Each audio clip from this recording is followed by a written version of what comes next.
Hello everyone. We were talking about chapter 11 transport in plants और आज का topic है वाटर मूवमेंट अप ए plant. अब ये वाटर मूवमेंट प्लांट में कैसे होता है कि रूट्स के थ्रू वाटर कैसे ईच पार्ट तक सप्लाई होता है। तो इसके लिए टू थ्योरीज गिवन है। First is root pressure theory and second is transpiration pull theory.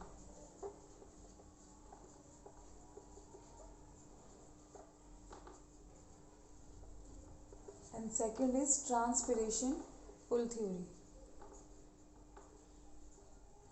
First we will understand what is root pressure theory. See, root pressure theory क्या है कि इसमें रूट्स में एक प्रेशर जनरेट होता है और वो प्रेशर क्या करता है, ईच पार्ट तक वाटर की सप्लाई करेगा। ये रूट प्रेशर की वजह से वाटर एब्जॉर्ब हुआ रूट में और अपोजिट द ग्रेविटेशनल फोर्स ये वाटर जाइलम के थ्रू ईच पार्ट तक सप्लाई होता है। इसका जो फ्लो है होता है यूनी डायरेक्शनल। कैसा है इसमें वाटर का फ्लो? Uni directional.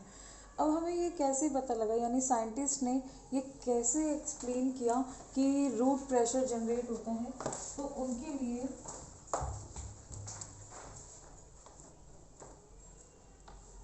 एक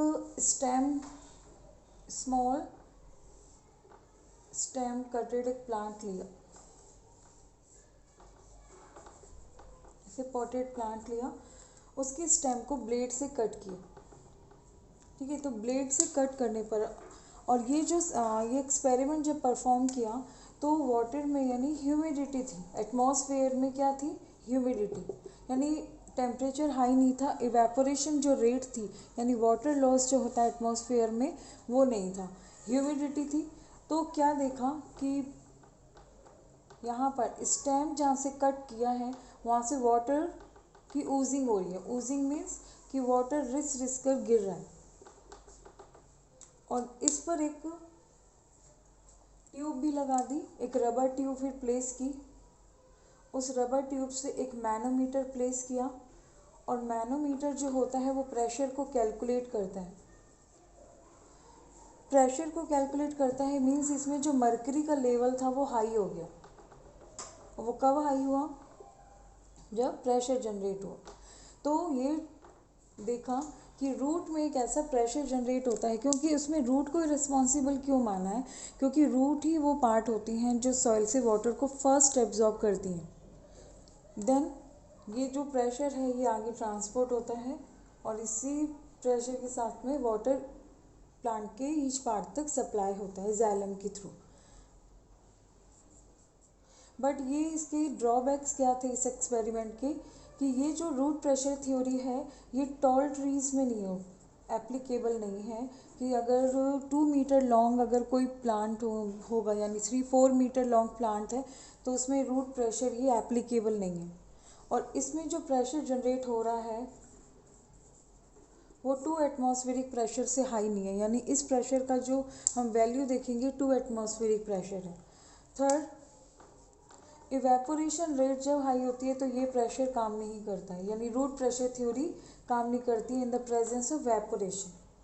ये कुछ प्लांट्स में यानी जो स्मॉल प्लांट्स हैं उनमें ये एप्लीकेबल है, ह्यूमिडिटी हो इसके लिए। तो रूट प्रेशर कहाँ पर फिर एप्लीकेबल होगी? देखिए आपने देखा होगा कि कई बार प्लांट्स के जो मार्जिन से,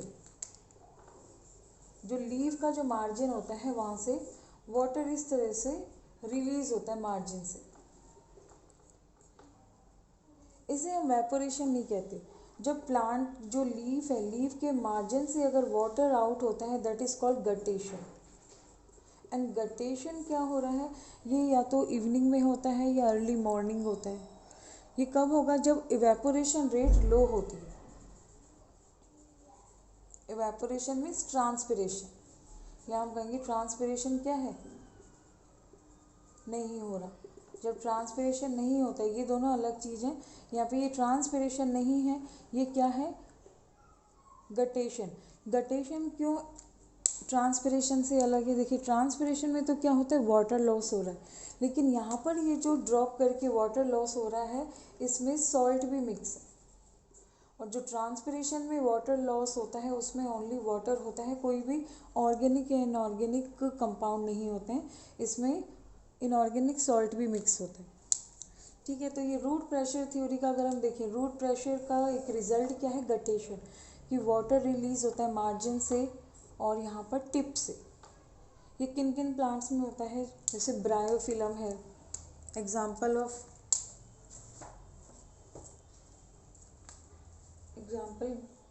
bryophyllum, colocasia, grasses, in plants की जो लीफ होती हैं उनमें से वाटर ऐसे टिप या मार्जिन से रिलीज होता है, and that process is called guttation and it occurs at the time of, हम कहेंगे इवनिंग में या नाइट में ये होता है, अर्ली मॉर्निंग या फिर नाइट में। Clear. Second theory is transpiration pull theory. Second is transpiration pull theory. देखिए ट्रांसपिरेशन पुल थ्योरी को समझने के लिए हम ये देखते हैं कि प्लांट्स में कोई हार्ट नहीं होता है, कोई सर्कुलेटरी सिस्टम नहीं होता है, कि जिस तरह से ह्यूमन में सर्कुलेटरी सिस्टम क्या करता है, ब्लड को पंप करता है, ब्लड को पंप करके ईच पार्ट तक सप्लाई हो जाती है, लेकिन प्लांट में इस तरह का कोई सिस्टम नहीं है। तो प्लांट्स में वाटर कैसे पहुंच रहा है, क्योंकि स्मॉल प्लांट्स में तो मान लिया रूट प्रेशर थ्योरी एप्लीकेबल है, but what about higher plants, तो उनके लिए ये थ्योरी, यानी ये हम ये कहेंगे कि मोस्ट पॉपुलर थ्योरी है, मोस्ट एप्लीकेबल थ्योरी है ट्रांसपिरेशन पुल थ्योरी। इसमें क्या होता है कि ट्रांसपिरेशन का पहले मीनिंग देखते हैं कि what is transpiration, removal of water in the form of water vapour, removal of water in the form of water vapour from the plants, that is called transpiration. और ये ट्रांसपिरेशन होता कहाँ से है, लीव्स की सरफेस पर, leaves की surface पर ऐसा क्या होता है कि जहाँ से वाटर लॉस होता है, स्टोमेटा, स्टोमेटा सरफेस पर प्रेजेंट होते हैं। अपर सरफेस, जैसे मोनोकोट में हम देखेंगे कि जो अपर बो सरफेस पर होते हैं, डायकोट में ज़्यादातर लोअर सरफेस पर प्रेजेंट होते हैं, और स्टोमेटा इस तरह से ये प्रेजेंट होते हैं। अब यहाँ से स्टोमेटा से ये वाटर आउट हुआ, तो वाटर आउट होने पर, यानी जिस सेल में से ये वाटर आउट हुआ है तो उसका डीपीडी क्या हो गया है, हाई हो गया। डीपीडी मीन्स क्या होता है, डिमांड ऑफ वाटर, आपको ये बताया था, डिफ्यूज़न प्रेशर डेफिशिएंट।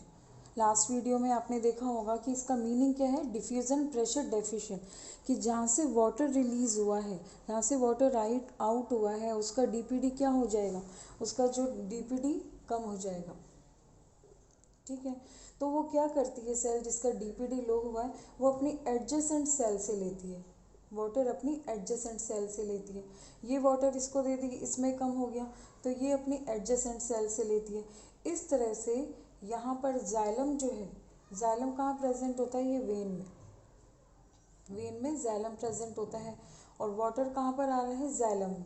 तो ये क्या कर रहा है, ये जाइलम अपनी वेसल्स और ट्रैकेट्स के थ्रू, ये जाइलम का एक ये स्ट्रैंड बना दिया, इस तरह से जाइलम प्रेजेंट है किसमें, स्टेम में, ये स्टेम है, और ये जाइलम क्या ले रहा है, ये वाटर ले रहा है अपने एडजेसेंट सेल के जाइलम से, यानी ये लीफ के यहाँ पे ये स्टेम का जाइलम है, जिसे हम क्या बोलते हैं, वेसल बोल सकते हैं आप, वेसल या ट्रैकेट। और इस तरह से ये फाइनली किससे लेंगे वाटर, रूट से। Just a minute, it's not visible I think, just a minute. तो फाइनली किससे लेंगे, ये रूट के जाइलम से। तो ऐसा क्या है कि ये वाटर सप्लाई हो रही है, एक्चुअल में क्या हो रहा है कि देखिए जब तक ट्रांसपिरेशन नहीं होता तब तक क्या था कि ट्रांसपिरेशन नहीं हो रहा, मीन्स वाटर की नीड नहीं हो रही है इस सेल को, इसने वाटर लॉस किया in the form of water vapour, तो अदर सेल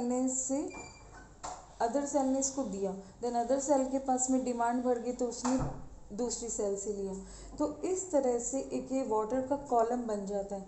ये वाटर का जो कॉलम है ये कहाँ से बन रहा है, ये रूट के जाइलम से लेकर जहाँ तक ये वाटर सप्लाई हो रहा है, ये कंटिन्यू कॉलम है। Water column. वाटर कॉलम में देखिए, ये वाटर कॉलम इस तरह से कंटिन्यूस क्यों है, ये ब्रेक क्यों नहीं हो रहा है? इसके लिए टू फोर्सेस रिस्पॉन्सिबल हैं, cohesion force and adhesion force.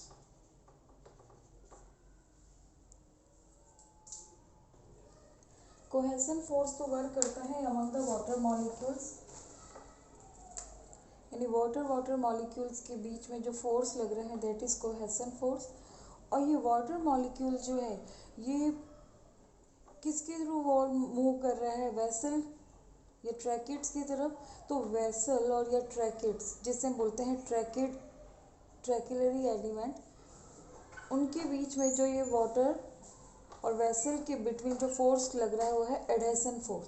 तो ये दोनों फोर्स मिलकर क्या कर रहे हैं, इस वाटर कॉलम को मेंटेन करते हैं, इससे वाटर कॉलम ब्रेक नहीं हो रहा, डजंट ब्रेक वाटर कॉलम। ठीक है, और ये वाटर कॉलम बना क्यों? Due to transpiration pull. ठीक है, तो ट्रांसपिरेशन जो पुल है वो कैसे काम कर रहा है, देखिए दो इस तरह से हम इस मार्कर से बता देते हैं। देखिए ट्रांसपिरेशन पुल की तो डायरेक्शन क्या है, वो कहाँ तक जा रहा है, ये तो है ट्रांसपिरेशन पुल। और वाटर का मूवमेंट जो है वो अपवर्ड डायरेक्शन में है, तो ये है मूवमेंट ऑफ वाटर।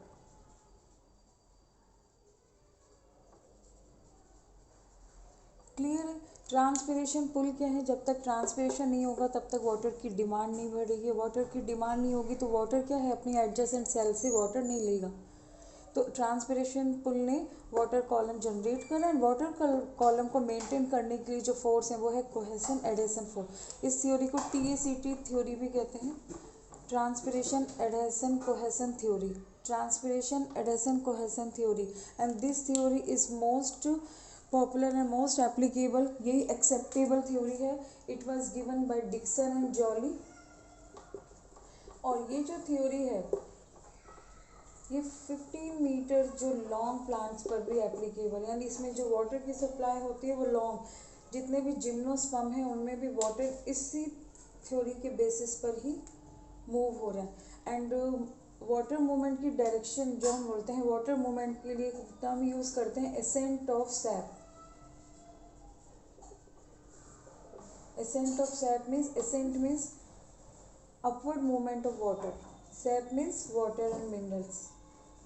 तो अपवर्ड जो movement of water that is called ascent of sap. तो एसेंट ऑफ सैप के लिए हमने टू थ्योरीज पढ़ी, root pressure theory and second is transpiration pull theory. Root pressure theory में देखिए कि हम कहेंगे एक वाइटल फोर्स जनरेट हो रहा है। वाइटल फोर्स में क्या होता है कि जो लिविंग सेल में एक फोर्स जनरेट हो, लिविंग सेल क्या थी वहाँ पे, रूट्स, इसलिए उसमें जो फोर्स जनरेट हो रहा था इसलिए उसे हम बोलते हैं वाइटल फोर्स थ्योरी।